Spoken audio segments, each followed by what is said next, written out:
Is Todd McLellan the right coach to get the LA Kings where they want to be? We'll talk about that next on this edition of Locked On LA Kings. You are Locked On Kings, your daily podcast on the Los Angeles Kings, part of the Locked On Podcast Network, your team every day.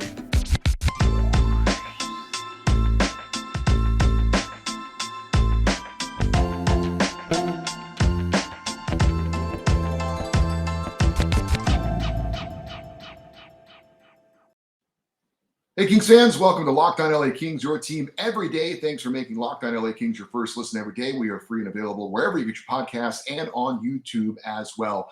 On today's episode of Locked On LA Kings, we look at Kings head coach Todd McLellan and his staff and look at the job they've done so far and ask the question, are they the group of men to get the LA Kings where they want to be ultimately? We also will read your emails because it is a Friday show, and that's what we do on Fridays.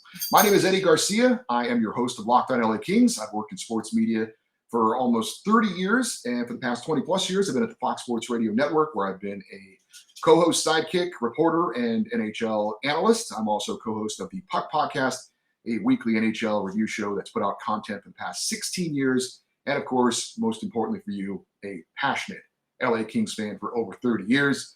Todd McLellan is entering his fourth season as LA Kings head coach. He was hired by GM Rob Blake back on April the 16th of 2019. Now, Blake played for McLellan in San Jose, so obviously he was very familiar with Todd McLellan. Said at the time he wanted to hire a coach that was going to be demanding and hold the players accountable, which obviously he has firsthand experience with, or had firsthand experience with McLellan when he was with San Jose. Now, with the Sharks, McLellan guided them to the Western Conference Finals twice in 2010 and 2011. Also won at least 50 games 3 times and 3 Pacific Division titles in 7 seasons in San Jose. He followed that up with a less than successful 4-year stint with the Edmonton Oilers, where the Oilers did make the playoffs once. 14 NHL seasons for Todd McLellan, and his teams have made the playoffs 8 times, including this past season with the Los Angeles Kings. As far as his time with LA, McLellan, in his first season, guided the Kings to a 29-35-6 record in 70 games. The season was shortened at the end because of COVID. The Kings were 7th in the Pacific Division and did not make the playoffs. Next year, another COVID-affected season, the Kings went 21-28-7 in 56 games. And then, of course, they missed the playoffs that year as well. And then this past season, the Kings, a breakout year under Todd McLellan, where they played a full 82-game schedule, going 44-27-11 to finish 3rd in the Pacific Division and make the playoffs. Of course, they lost in 7 games to the Edmonton Oilers. As far as McLellan's overall record in 3 seasons in LA, he is 94-90-24. And I know that the COVID-affected seasons make kind of figuring out what the record was over a full 82-game season a little bit wonky. Basically, he had 2 very similar years. Those first 2 years, if you projected those seasons out over an 82-game schedule, pretty much the same type of year before having the breakout year this past season.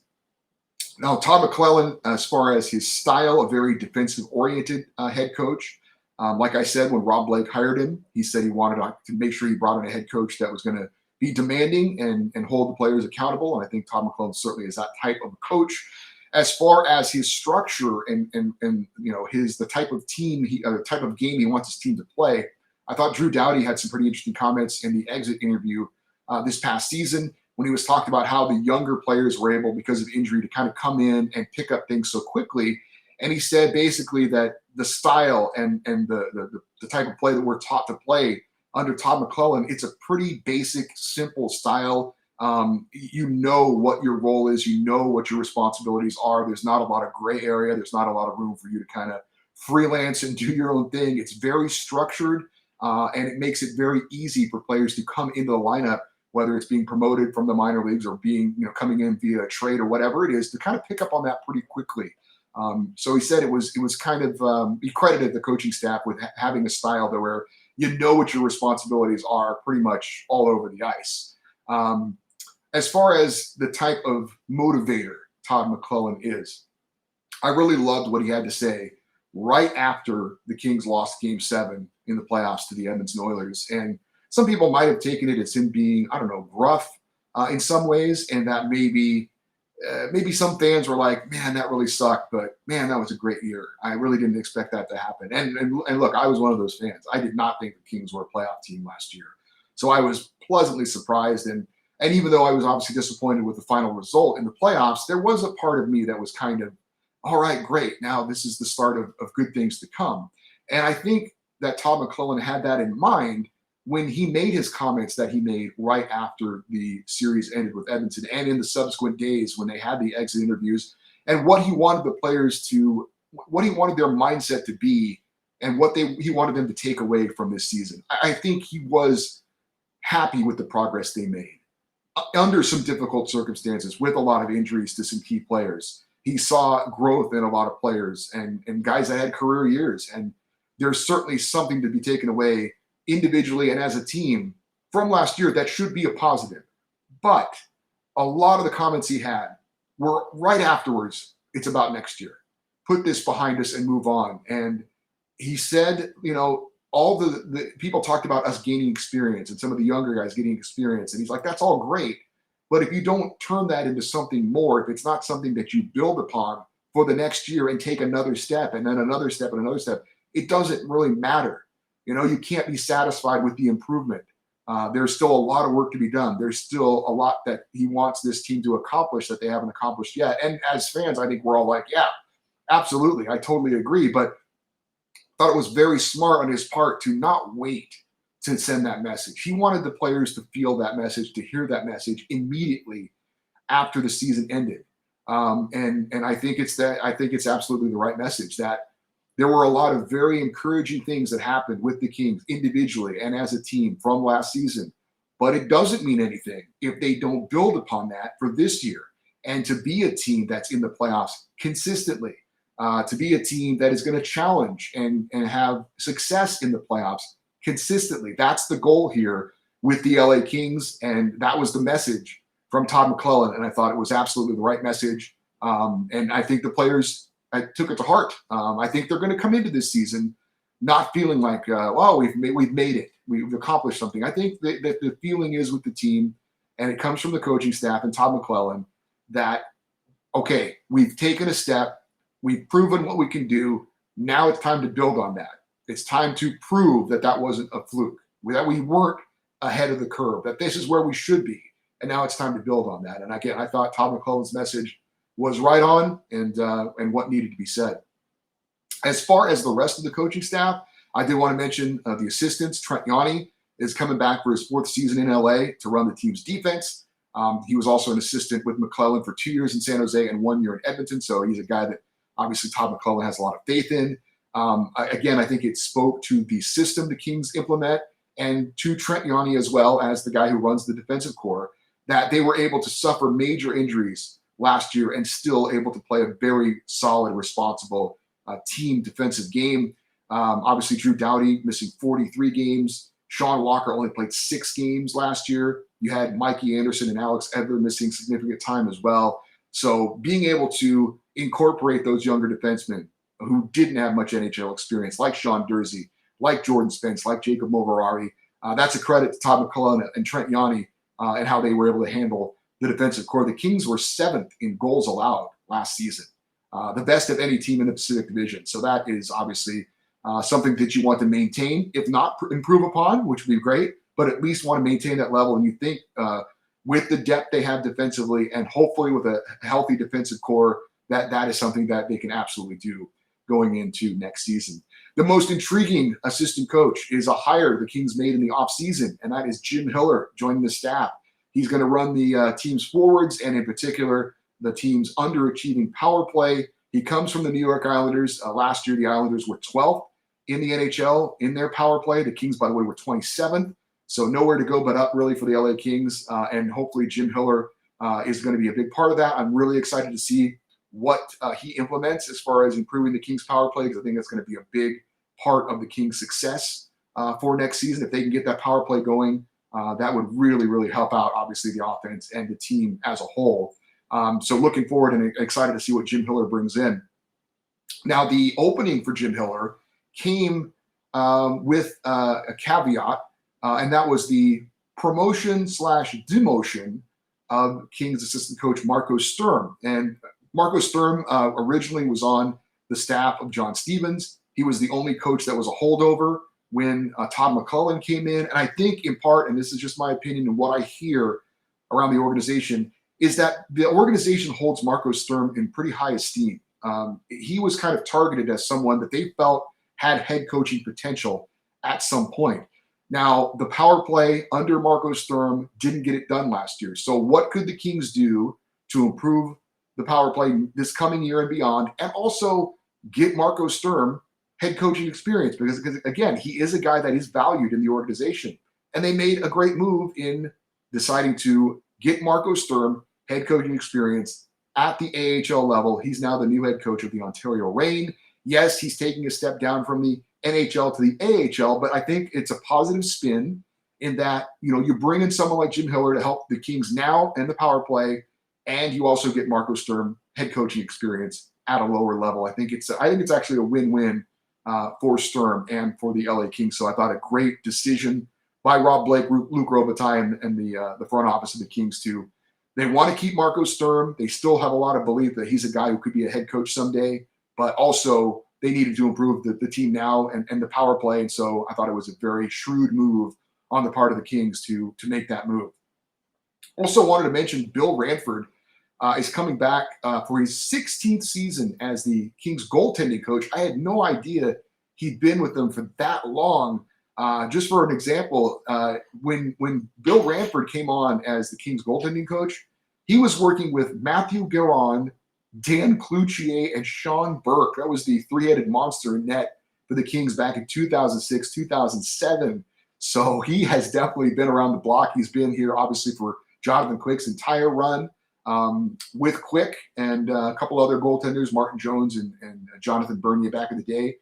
He has guided the Kings goaltenders to a couple of Jennings Trophy wins, which is the lowest goals against average in the NHL. Of course, that's a team and a goaltending award as well. So a lot of experience, obviously, coaching the goaltenders for Bill Ranford.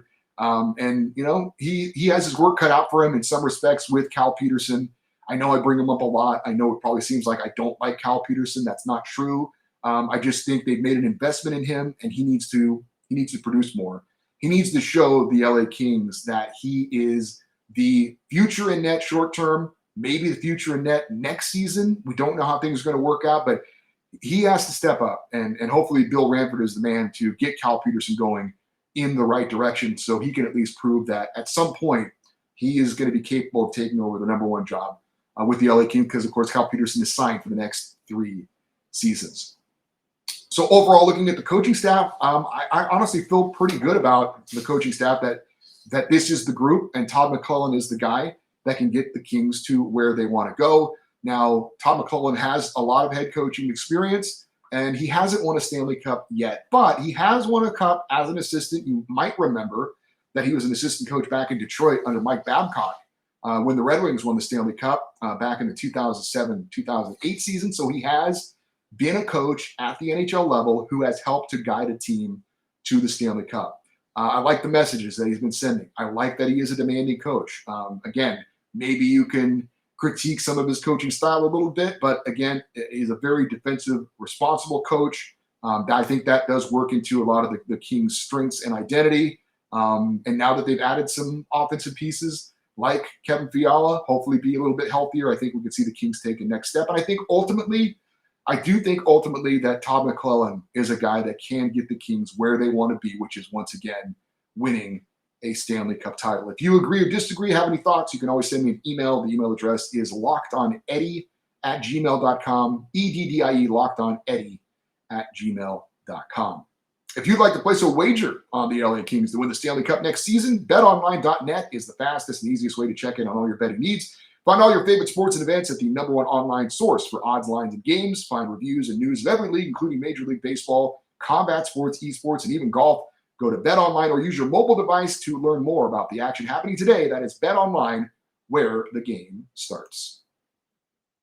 It is a Friday, and typically on Friday, we reach into the Locked On LA Kings email inbox and read some of your emails. And our first email comes from Mike in Camarillo. and he says, Alex Iafallo is my favorite player. And to me, he's been a great find for the organization. Iafallo's first 3 years, he improved each year in goals, assists, and points. 2021 wasn't a full season due to COVID, and he still averaged a half point per game. Last season wasn't bad either, although some have critiqued it. He played all over the lineup and was basically a half point per game player again. I still see him as a very reliable player that you can insert up and down the lineup. He's difficult to play against. He picks off pucks and is tenacious on the forecheck. Remember when he was on the first line, he was going against the other team's top players as well. Iafallo is also rarely injured. We need more players like that on the Kings. He can play on the power play or the penalty kill. He's extremely reliable. He can give you secondary scoring, and he's a great teammate. They even had him wearing a letter when the other assistant captains were injured last year. Maybe his offensive point totals are a little low compared to other $4 million a year players, but he brings so many other intangibles to the table, and that's why he's worth the money he makes. I hear a lot of people talking about trading him to dump his salary, but I don't think he's going anywhere.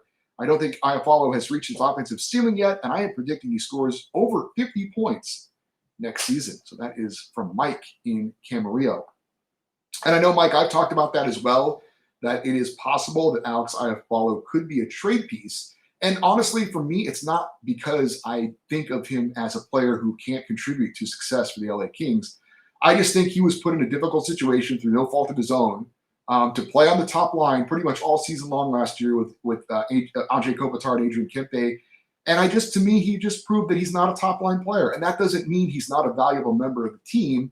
He's just not a top-line player on a championship caliber level team. I think he could be a solid second-line player. I think he could be a phenomenal third-line player if that's where he ends up playing, which I think it is. And if the Kings want to pay him that much money to be a third-line player, then okay. But I think the point a lot of other people have been making is not so much that they don't like Alex Iafallo or he doesn't bring positive things to the game. It's just that the Kings have younger, cheaper options that could play his role and probably put up similar numbers. Now, you do make a good point that not everything that he does that is positive can be quantified in just the typical goals, assists, points totals. He does a lot of good things on the ice away from the puck, and that needs to be pointed out. But that's where I think a lot of people, including myself, are kind of coming from with Alex Iafallo. He's now in a more comfortable role, so maybe he does have a big season now that he's not going to be pressing because he has to feel like he has to validate that I'm a top-line player by putting up the numbers. Maybe he's now in a role that he is more comfortable with, and that will result in more points, although it is kind of difficult to think that he's going to have a career year playing on a third line when he didn't have a career year playing on the first line and getting those types of minutes. But we'll see. I'd love to see it. I'm an Alex Iafallo fan, and I think the talk about him possibly being traded isn't, again, so much a bashing of him as a player, but just that there are other options, and he does make a certain amount of money for a third-line player. So, but Mike believes in Alex Iafallo. Thank you, Mike, for the email. Stephen Ventura says, you asked who he loved to hate the most, which to me is different than who is the team's biggest rival. My answer for hate the most is the Golden Knights. They got too far, too fast, and too cocky. Their fans got entitled and have not earned a winning team yet by going through years of suffering. As for the biggest rival, I would say it's a tie between the Sharks and Ducks. Sure, the players probably don't have the hate they used to for Perry and the crew, but the fans still hate each other, and the same goes for the Sharks. Logan Couture is probably the only guy left to hate. But the no-cal, so-cal thing is real, and as you mentioned, playoff meetings really drove that rivalry too. Thanks for the great pod, and that was Steve in Ventura. Along those same lines, we have an email from Eric, and I know he always likes to include his daughter Anna, who listens to the podcast as well. They're in Las Vegas, and Eric says, I thought I would give you my thoughts on the most hated team. Although I do hate all the teams you mentioned on the show, I have to say I hate the Golden Knights the most. First, because I'm originally from Los Angeles and a lifelong Kings fan, and I live in Vegas now for financial convenience. And when I moved here in 2005, Vegas was mostly a Kings town. But since 2018, almost everyone has turned to the Golden Knights, and I hate all the turncoats. I hope they lose every game. Love your show. Go Kings go. That is from Eric and his daughter Anna in Las Vegas. And yeah, like I've said in other podcasts, my wife feels the same way that you guys do about the Golden Knights, that their fans have gotten way too cocky, way too quick, and they haven't earned the right to be that kind of fan base at this point. Although, to be fair, it is hard to blame them. I mean, when you have that kind of success so quickly, so early, I kind of get it, but I also understand where you guys are coming from with that as well. And as far as the turncoats, you're right. Vegas was a big LA Kings town. I remember the Kings used to play the exhibition game in Vegas every year. That was a big draw. And there were a lot of Kings fans in Vegas, and it is disheartening that they've turned their backs on the Kings and now been Golden Knights fans. But I also kind of get that as well. I mean, honestly, if you get an NHL team in your town, I get it. But I get your points. I really do. Our last email comes from Dave, and he says, just listen to your latest podcast reviewing the Blake trades. You were going over the LA Kings' different promotional nights, and you questioned Pie Night, spelled P-I. He says, it's on March 14th because 3/14, it's pi. 3.14, pi. Keep up the great work. Really like the show.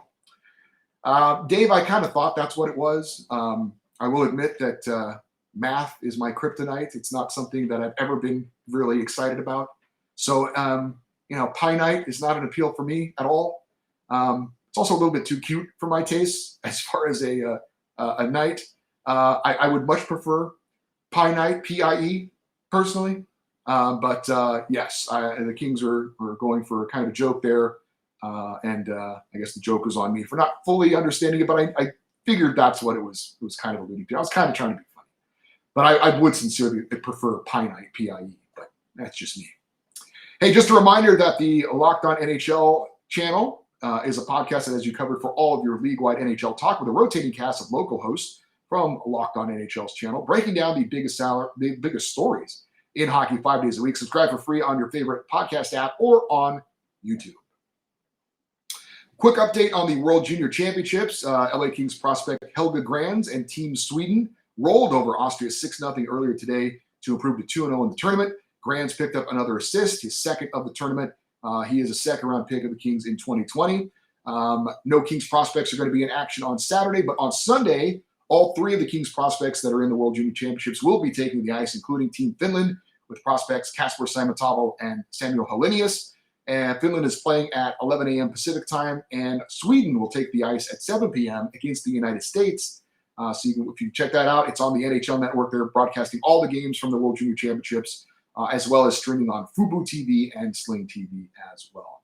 Hey, we did not have an edition of Name That King this week because we had got a little bit too much content to squeeze it in. We'll try and do that maybe next week or the week after, although I do want to let you know about next week's shows. So we've talked about the Kings players that we think is going to make up the roster this year. We've talked about the Kings prospects that could be the future of the LA Kings in the near future. We've talked about the general manager, Rob Blake, and the deals that he has made, the signings and the trades. We talked about Mark Yannetti and the scouting department and the players they've drafted over their tenure. Today, we talked about the coaching staff. So what's next to talk about? Well, the opponents, the teams that the Kings are going to play this upcoming season, particularly the rivals in the Pacific Division. So we are going to check in with a lot of the other Locked On hosts in the network. We're going to check in with Locked On Sharks, Locked On Golden Knights, Locked On Ducks, and so on and so forth.